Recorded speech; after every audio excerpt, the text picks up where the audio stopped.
जब सिकंदर महान भारत आया तो एक सन्यासी ने उससे पूछा, तुम अपने आप को कष्ट क्यों दे रहे हो?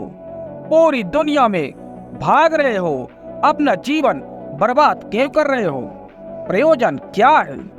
अलेक्जेंडर ने कहा, मेरा उद्देश्य पूरी दुनिया को जीतना है। सन्यासी ने कहा, क्या तुम इतना धैर्य रख सकते हो कि मेरे एक प्रश्न का उत्तर दे सको?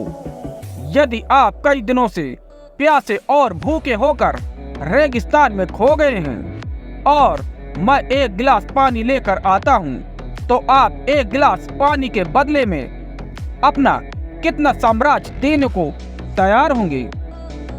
सिकंदर से ऐसा प्रश्न कभी किसी ने नहीं पूछा था। उन्होंने कहा, कितना? यदि मैं मर जाऊं तो मैं तुम्हें अपना आधा साम्राज्य दे सकता हूं।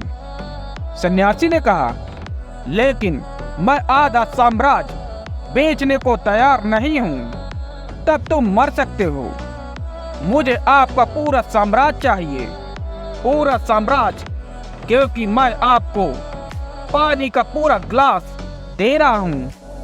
सिकंदर ने कहा, शायद ऐसी स्थिति में मैं तुम्हें पूरा साम्राज्य देने और एक गिलास पानी लेने के लिए तैयार हो सकता हूँ। सन्यासी हंसने लगा।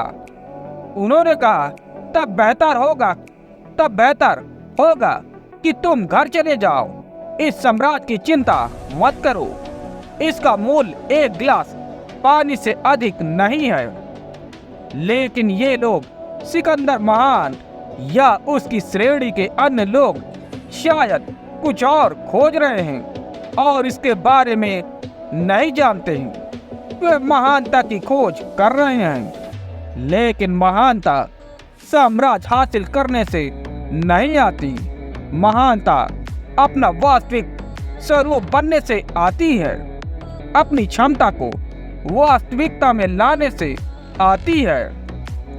यह घास का फूल हो सकता है या कमल नहीं हो सकता है, लेकिन प्रकृति में कोई फर्क नहीं पड़ता।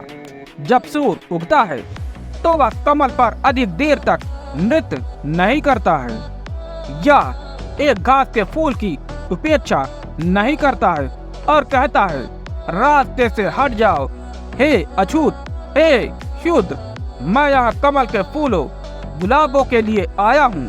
जब वर्षा आती है तो कोई भेदभाव नहीं करती।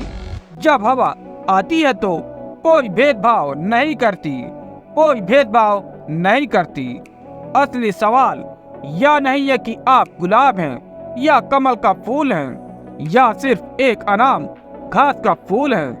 असली बात यह है कि घास के फूल को अपनी क्षमता का एहसास हो गया है, जैसे गुलाब के फूल को अपनी क्षमता का एहसास हो गया है, जैसे कमल के फूल को अपनी क्षमता का एहसास हो गया है।